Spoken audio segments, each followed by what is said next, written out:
अस्सलाम वालेकुम स्टूडेंट्स। पिछले लेक्चर में हमने प्रिंसिपल क्वांटम नंबर्स के बारे में पढ़ा था और इस लेक्चर में हम एजीमुथल क्वांटम नंबर्स के बारे में पढ़ेंगे, जिसको हम सेकेंडरी क्वांटम नंबर भी कहते हैं।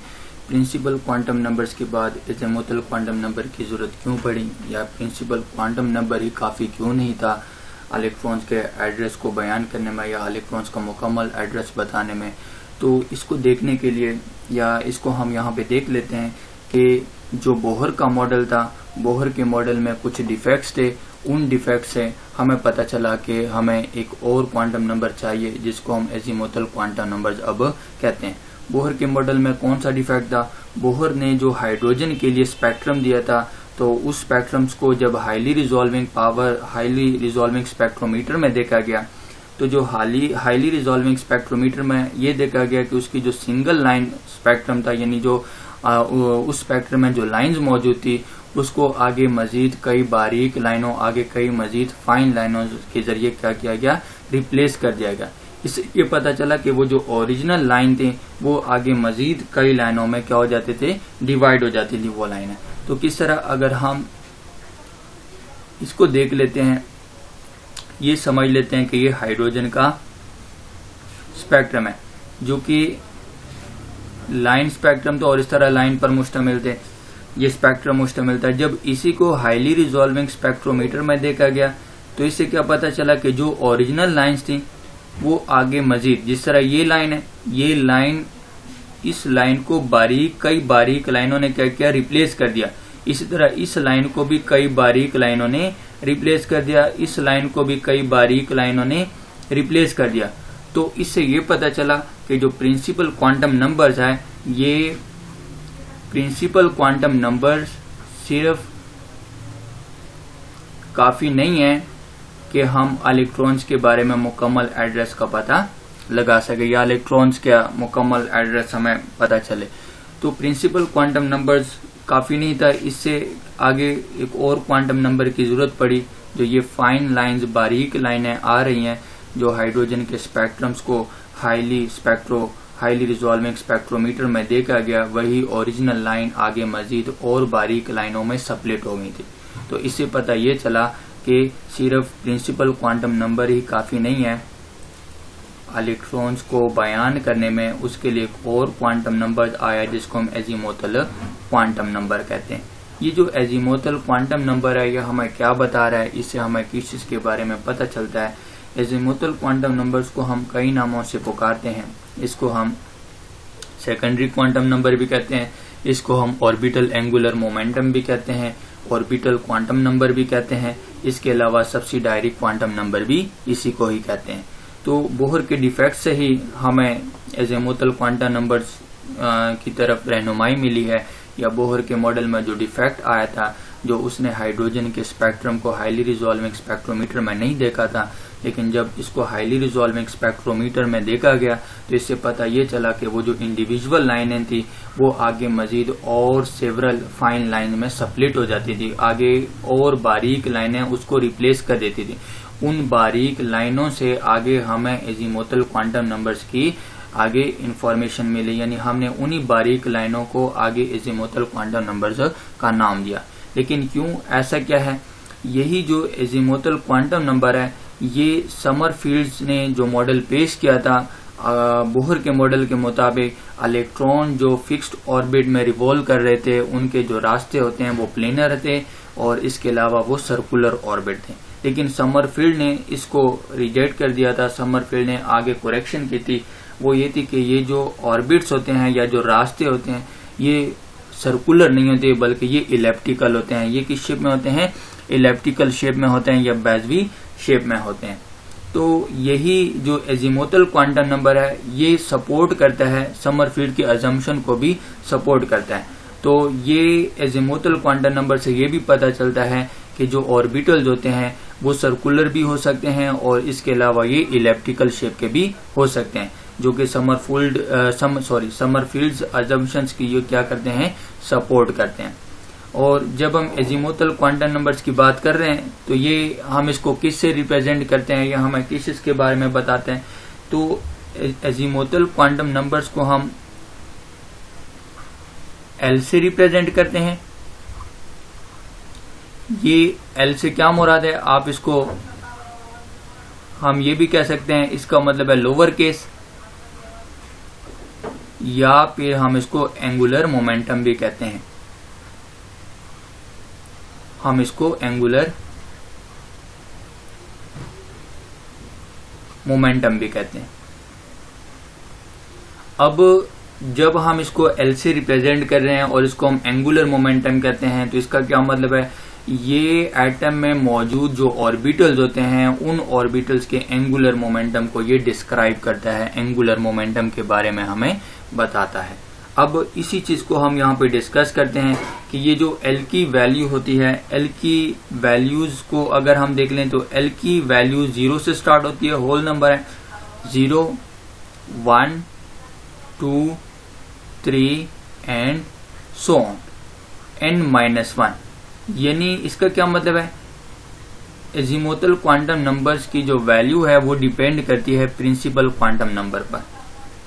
प्रिंसिपल क्वांटम नंबर जो आपको दिया होता है, पहला शेल है या दूसरा शेल है या तीसरा है, n की वैल्यू आपको दी है, उसमें से 1 माइनस करते जाएं तो एजीमुथल क्वांटम नंबर की वैल्यू आती जाएगी।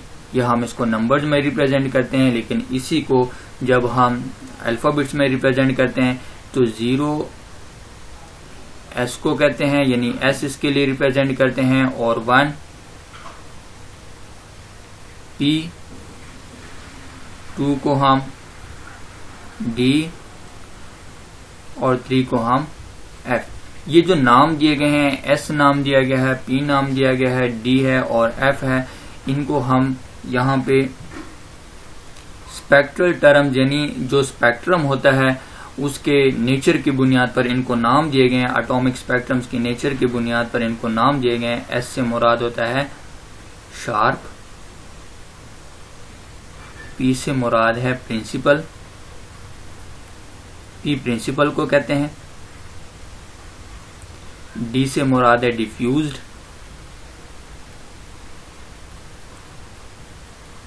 ये डिफ्यूज्ड को कहते हैं, और एफ से मुराद है फंडामेंटल।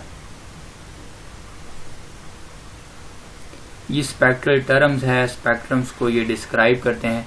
ये जितने भी हमने यहाँ पे लिख लिए हैं ये सारे क्या कहलाते हैं, स्पेक्ट्रल टर्म्स कहलाते हैं। यानी ये स्पेक्ट्रम की कैरेक्टरिस्टिक्स होती हैं, लाइनें होती हैं, उनकी बुनियाद पर हम इसको नाम देते हैं। कौन सी लाइन यानी कौन सा स्पेक्ट्रम किस नेचर का है, शार्प है, प्रिंसिपल है, डिफ्यूज है या फंडामेंटल है, तो हम इनको स्पेक्ट्रल टर्म्स कहते हैं, जो स्पेक्ट्रम्स को ये आइडेंटिफाई करते हैं, स्पेक्ट्रम के बारे में हमें बताते हैं।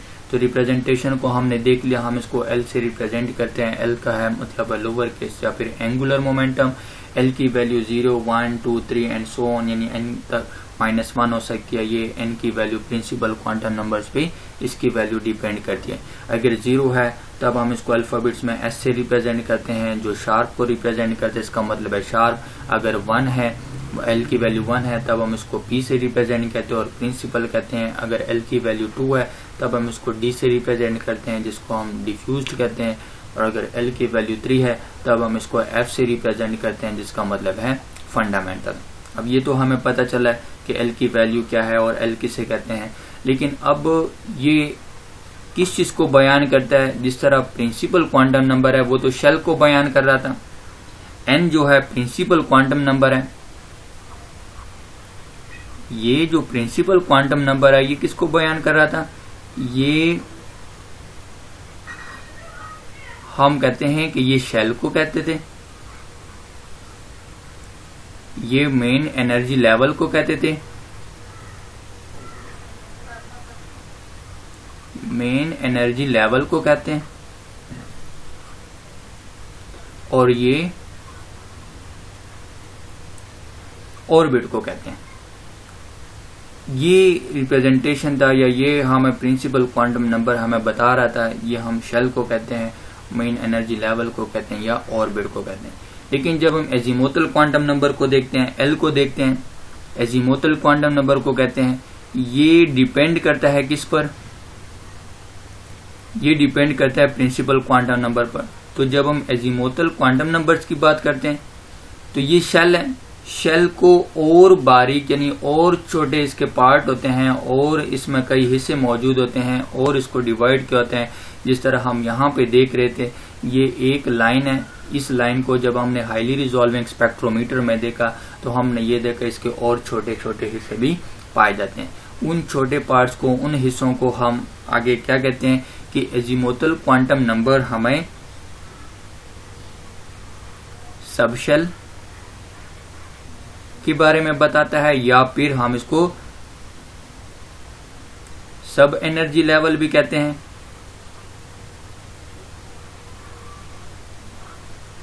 और या फिर हम इसको ऑर्बिटल भी कहते हैं। ये सारे नाम किसके लिए बोले जाते हैं? एजीमुथल क्वांटम नंबर्स के लिए बोले जाते हैं। एजीमुथल क्वांटम नंबर हमें सबशेल के बारे में बताता है, सब एनर्जी लेवल के बारे में बताता है और ऑर्बिटल के बारे में बता रहा होता है। तो सबसे पहला जो क्वांटम नंबर है उसको हम प्रिंसिपल क्वांटम नंबर्स कहते हैं, जिसको हम शेल कहते हैं। ये शेल है। शेल आगे और छोटे हिस्सों में डिवाइड होते हैं, आगे और छोटे पार्ट्स होते हैं इसको, जिनको हम यहाँ पे सब शेल कहते हैं। ये क्या कहलाएंगे? सब शेल हम इसको कहेंगे। तो ये जो सब शेल है या एजीमुथल क्वांटम नंबर है, ये डिपेंड करता है शेल के ऊपर डिपेंड करता है। इसको हम n से रिप्रेजेंट करते हैं, इसको हम l से रिप्रेजेंट करते हैं, और ये डिपेंड करता है n की वैल्यू पर, तब हम इसको n-1 कहते हैं। तो l की वैल्यू 0 से n-1 तक हो सकती है, यानी हम इसको आगे कंटिन्यू करते हैं, n की वैल्यू पुट करते जाएं तो हमें l की वैल्यू आती जाएगी। अब जो एजीमुथल क्वांटम नंबर है या एजीमुथल है, इस एजीमुथल का क्या मतलब है? एजीमुथल कहते हैं डायरेक्शन को कहते हैं, ठीक है। ये हम सिंपल अगर उर्दू में बात करें तो एजीमुथल क्वांटम नंबर का मतलब होता है सिमत यानी डायरेक्शन, सिमत रास क्वांटमी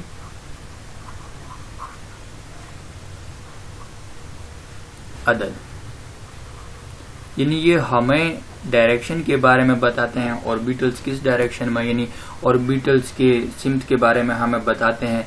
तो जो एजीमुथल क्वांटम नंबर्स हैं, इसका जो इससे जो हमें इंफॉर्मेशन मिलती है, यानी हमें आगे ये लीड करता है, हमारी रहनुमाई करता है। शेल से आगे हमें ले जाता है सब शेल के पास, मेन एनर्जी लेवल से हमें ले जाता है सब एनर्जी लेवल की तरफ, ऑर्बिट से हमें ले जाता है ऑर्बिटल की तरफ। तो जब हम शेप के लिहाज से देखते हैं, ये हमें शेप्स ऑफ ऑर्बिटल बताता है। शेप्स ऑफ ऑर्बिटल से क्या मुराद है? अगर हम एस की बात करें तो एस की जो शेप होती है ये सफेरिकल होती है, एस की शेप सफेरिकल होती है, ये सफेरिकल होती है। और अगर हम पी की बात करें तो पी की शेप डम्बेल शेप होती है। हम इसको ऐसे कर सकते हैं, ठीक है, या हम इसको ऐसे भी कर सकते हैं। तो और जो हम डी की बात करें, डी की भी हम क्या होती है, हमारे इससे कॉम्प्लिकेटेड शेप होती है, कॉम्प्लिकेटेड, लेकिन ऐसे बने किस होते हैं? ये डम्बेल शेप ही होते हैं। ये बहुत से ये रिपीट करते हैं, यानी ये आपस में मिक्स होते हैं तो कॉम्प्लिकेटेड शेप बना लेते हैं। इसी तरह एफ की भी जो शेप होती है वो भी कॉम्प्लिकेटेड ही होती है। तो इससे हमें ये पता चलता है कि अगर हम इन शेप्स की बात करें इसकी बुनियाद पर, तो बोहर ने हमें ये बताया था कि जो ऑर्बिट होते हैं, ठीक है, उनकी जो शेप होती है वो क्या होती है? सर्कुलर होती है। तो हमें इससे पता ये चला कि अगर हम इसको फर्ज करें, ये हम क्या है, ये सर्कुलर है। लेकिन अगर हम इनकी बात करें, इनकी बात कर लेते हैं, डी की, पी की, डी की और एफ की बात करते हैं, ये कुछ क्या होते हैं? एलिप्टिकल होते हैं। ये किस शेप में पाए जाते हैं? एलिप्टिकल शेप में पाए जाते हैं। अब एलिप्टिकल शेप का कॉन्सेप्ट किसने दिया है? ये समरफील्ड ने दिया है। उन्होंने जो मॉडल पेश किया एटम का, वो ये कहते हैं कि जो ऑर्बिटल होते हैं या ऑर्बिट्स होते हैं वो सर्कुलर नहीं होते, बल्कि कुछ एलिप्टिकल्स भी पाए जाते हैं। तो इससे हमें ये जो सपोर्ट करता है, समरफील्ड अजम्पशंस को भी ये सपोर्ट करता है। जो एजीमुथल क्वांटम नंबर है, इससे हमें पता चल जाता है कि ऑर्बिटल सर्कुलर भी हो सकते हैं और इलेप्टिकल भी हो सकते हैं। तो इसके बाद अगर हम नेक्स्ट यहाँ पे आ जाएं, एंगुलर मोमेंटम ऑफ इलेक्ट्रॉन्स की बात करें तो जो ऑर्बिटल्स होते हैं या किसी भी एटम में जो ऑर्बिटल पाए जाते हैं, शेल को हम ऑर्बिट कहते हैं या मेन एनर्जी लेवल कहते हैं, वही शेल आगे डिवाइड होते हैं, आगे छोटे पार्ट्स में डिवाइड होते हैं, उनको हम ऑर्बिटल्स कहते हैं या सब शेल्स कहते हैं। जब हम इन सब शेल्स की बात करते हैं, इन ऑर्बिटल्स की बात करते हैं, तो इन ऑर्बिटल्स के पास स्पेसिफिक यानी मखसूस इनकी अपनी कैरेक्टरिस्टिक्स एंगुलर मोमेंटम होते हैं और इसी एंगुलर मोमेंटम के जरिए हम इसको डिस्क्राइब करते हैं, इसको हम आइडेंटिफाई करते हैं। अब अगर हम इन एंगुलर मोमेंटम की बात करते हैं तो एंगुलर मोमेंटम की वैल्यू जो है यानी ये ताल्लुक रखती हैं इस फार्मूले से, mvr जो है ये एंगुलर मोमेंटम है, हम इसको एंगुलर मोमेंटम कहते हैं। ये h प्लैंक्स कांस्टेंट है, उसको हम डिवाइड करते हैं 2 पाई पर और अंडर रूट ले लेते हैं, ये आ जाएगा L और L+1। इस वैल्यू से हमें एंगुलर मोमेंटम का पता चल जाता है, इस फार्मूले से हम पता लगा सकते हैं एंगुलर मोमेंटम का। इसके अलावा अगर हम बात करें कि किसी भी ऑर्बिटल्स में मैक्सिमम कितने इलेक्ट्रॉन हो सकते हैं, टोटल कितने इलेक्ट्रॉन हो सकते हैं, तो उससे के लिए जो हम फार्मूला यूज करते हैं टोटल इलेक्ट्रॉन्स फाइंड आउट करने के लिए, तो वो जो फार्मूला आ जाता है उसको हम 2 ब्रैकेट शुरू 2L और +1 ब्रैकेट बंद। यहाँ पे जो L है ये किसको रिप्रेजेंट करता है, एजीमुथल क्वांटम नंबर को रिप्रेजेंट करता है। तो यहाँ पे L की वैल्यू पुट करते जाएं तो हाँ हमारे पास वैल्यू किस चीज के बारे में आ जाए, किस चीज की वैल्यू आ जाएगी, ये वैल्यू हमें ऑर्बिटल्स की दे देंगे, मैक्सिमम जितने भी इलेक्ट्रॉन आ सकते हैं। फर्ज करते हैं कि अगर L की वैल्यू 0 है, L की वैल्यू 0, तो 0 किसे कहते हैं, ये हम S को कहते हैं। और इस फार्मूले में पुट करें 2, L की वैल्यू 0 है और +1, तो 2 को 0 से मल्टीप्लाई करें 0 आएगा, ये 1 है, 0 + 1 करेंगे तो 1 आएगा, तो ये आ जाएंगे टोटल मैक्सिमम 2 इलेक्ट्रॉन आ जाएंगे S सब शेल में।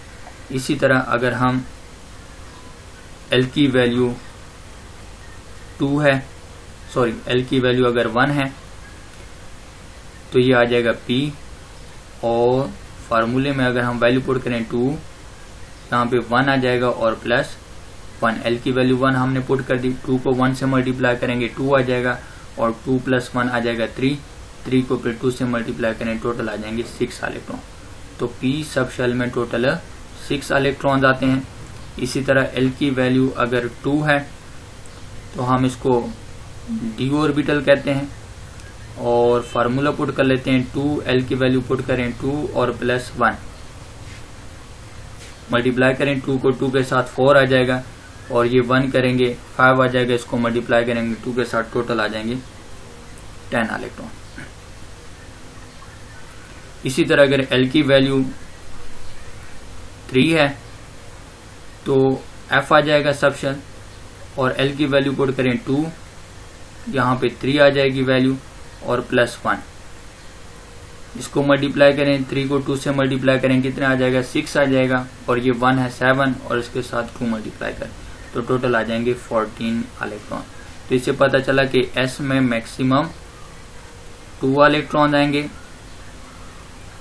और P में मैक्सिमम 6 इलेक्ट्रॉन आएंगे और D में मैक्सिमम 10 इलेक्ट्रॉन आएंगे। इसी तरह F में मैक्सिमम 14 इलेक्ट्रॉन आएंगे।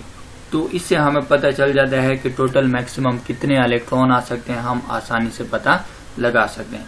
इसके बाद अगर हम देख लें नेक्स्ट जो हमारे पास आ जाता है relation between N and L, N और L के बीच में क्या रिलेशनशिप है। N की वैल्यू जितनी होगी उतने ही उसमें सब शेल पाए जाएंगे। फर्ज करो अगर N की वैल्यू 1 है तो इसमें टोटल सब शेल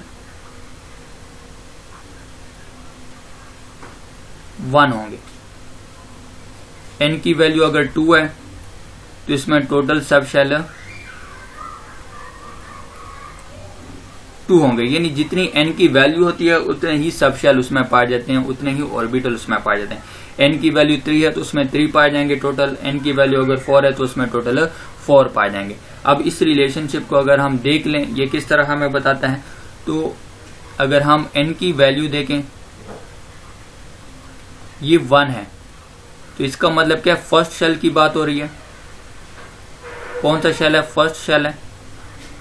और फर्स्ट शेल को हम क्या कहते हैं, के शेल भी कहते हैं, इसको हम के शेल भी कहते हैं। इसके लिए एल की वैल्यू देखें तो एल की वैल्यू अगर हम इस फार्मूले से कैलकुलेट करें, जो अभी हमने फार्मूला देखा था, वो फार्मूला हमारे पास क्या है, n-1। एल की वैल्यू क्या है, n-1 है ना। इसको n की वैल्यू यहाँ पे क्या है, 1 है, तो 1 पुट करें, 1 - 1 कितना आ जाएगा, 0 के बराबर। तो l की वैल्यू यहाँ पे क्या है, 0, मतलब यहाँ पे क्या आ जाएगा, s सब शेल आ जाएगा। इसी तरह अगर n की वैल्यू 2 है तो ये सेकंड शेल की बात हो रही है। इसमें टोटल, इसको हम l कहते हैं, l शेल कहते हैं। तो n की वैल्यू कितनी आ जाएगी, 2 आ जाएगी, यानी कितनी आ जाएगी, 0। अगर हम यहां पे इसको डिराइव करें, n-1 है, n की वैल्यू पुट करो, कितनी है, 2 है, तो ये -1 और यहाँ पे वैल्यू आ जाएगी कितनी, 1 आ जाएगी। तो 1 से मुराद है कि आप स्टार्ट करोगे 0 से और 1 तक लेके जाओगे, तो कितने आ जाएंगे, 2 आ जाएंगे इसमें। तो यहाँ पे हम लिख लेंगे 0 और 1। 0 रिप्रेजेंट करेगा किसके लिए, s के लिए, और 1 रिप्रेजेंट करेगा p के लिए। इसी तरह अगर n की वैल्यू 3 है, n की वैल्यू अगर 3 है तो ये आ जाएगा थर्ड शेल, इसको हम थर्ड शेल कहते हैं। l के बाद हम इसको m शेल कहते हैं। और इसके लिए अगर l की वैल्यू हम देखें तो l की वैल्यू कितनी आ जाएगी, n-1 है, तो वैल्यू पुट करो, n की वैल्यू कितनी है, 3 है यहाँ पे, 3 - 1 तो ये आ जाएगा 2। अब 0 है, 0 से स्टार्ट करेंगे, 1 और 2, तो कितने आ जाएंगे, 3 सब शेल इसमें आ जाएंगे। एक तो आ जाएगा 0, दूसरा आ जाएगा 1 और तीसरा आ जाएगा 2, सॉरी। तो ये रिप्रेजेंट करेगा s को, ये रिप्रेजेंट करेगा p को, और ये रिप्रेजेंट करेगा d को। इसी तरह अगर n की वैल्यू 4 है, n की वैल्यू 4 है, तब हम इसको क्या कहेंगे, फोर्थ शेल कहेंगे। ये क्या कहलाएगा, फोर्थ शेल कहलाएगा। तो ये हम इसको n शेल कहते हैं, ये n शेल कहलाएगा। और इसके लिए अगर हम देखें n की, l की वैल्यू कैलकुलेट करें, n-1 है तो 4 है, 4 - 1 करने कितना आ जाएगा, 3 आ जाएगा। तो स्टार्ट कहां से करेंगे, 0, 1, 2 और 3, टोटल कितने सब शेल आ गए, 4 आ गए। एक यहाँ पे आ जाएगा 0, फिर 1, फिर 2, फिर 3 और उसके बाद 4। तो 0 किसको रिप्रेजेंट करता है, s को, ये रिप्रेजेंट करता है p को, और ये रिप्रेजेंट करता है d को, s, p, d और ये f। टोटल हमारे पास कितने आ जाएंगे, s, p, d, f तक आ जाएंगे, 0, 1, 2 और 3। तो इस तरह फोर्थ शेल में टोटल 4 सब शेल मौजूद होते हैं। पहले शेल में 1 सब शेल होता है, दूसरे शेल में 2 सब शेल होते हैं, SP, तीसरे शेल में 3 सब शेल होते हैं, SPD, और चौथे शेल में 4 सब शेल होते हैं, SPD, F। तो ये था प्रिंसिपल एजीमुथल क्वांटम नंबर्स के बारे में, जिसको हमने डिस्कस कर लिया, और बाकी इंशाल्लाह हम नेक्स्ट टाइम डिस्कस कर लेंगे। इसकी समझ हम रिवाइज कर लेते हैं, इसको हम देख लेते हैं कि जब हम बात करते हैं एजीमुथल क्वांटम नंबर्स के बारे में, तो एजीमुथल क्वांटम नंबर्स का मतलब क्या है, हम इसको सिमतरास क्वांटमी अदद भी कहते हैं, यानी हमें डायरेक्शन के बारे में बताता है, ऑर्बिटल्स के एंगुलर मोमेंटम के बारे में बताता है। इसको हम सेकेंडरी क्वांटम नंबर भी कहते हैं, इसको हम ऑर्बिटल एंगुलर मोमेंटम भी कहते हैं, या ऑर्बिटल क्वांटम नंबर या सब्सिडायरी क्वांटम नंबर भी कहते हैं। और ये इसका एजीमुथल क्वांटम नंबर्स का पता कैसे चला कि बोहर के मॉडल में जो डिफेक्ट आया हुआ था, जो डिफेक्ट ये था कि उन्होंने जो स्पेक्ट्रम बताया था हाइड्रोजन का स्पेक्ट्रम, उसको जब हाईली रिजॉल्विंग स्पेक्ट्रोमीटर में देखा गया तो वो जो इंडिविजुअल लाइनें थी, वो इंडिविजुअल लाइनें और बारीक लाइनों में तकसीम हो गई थी। वो जो बारीक लाइनें आ रही थी, उन बारीक लाइनों को क्या नाम दिया, वो नया क्वांटम नंबर इंट्रोड्यूस करवाया, उसको हम एजीमुथल क्वांटम नंबर कहते हैं। और ये जो सिंगल इंडिविजुअल लाइन थी उसको प्रिंसिपल क्वांटम नंबर, उसको हम शेल कहते हैं, और इन बारीक लाइनों को अब हम सब शेल कहते हैं।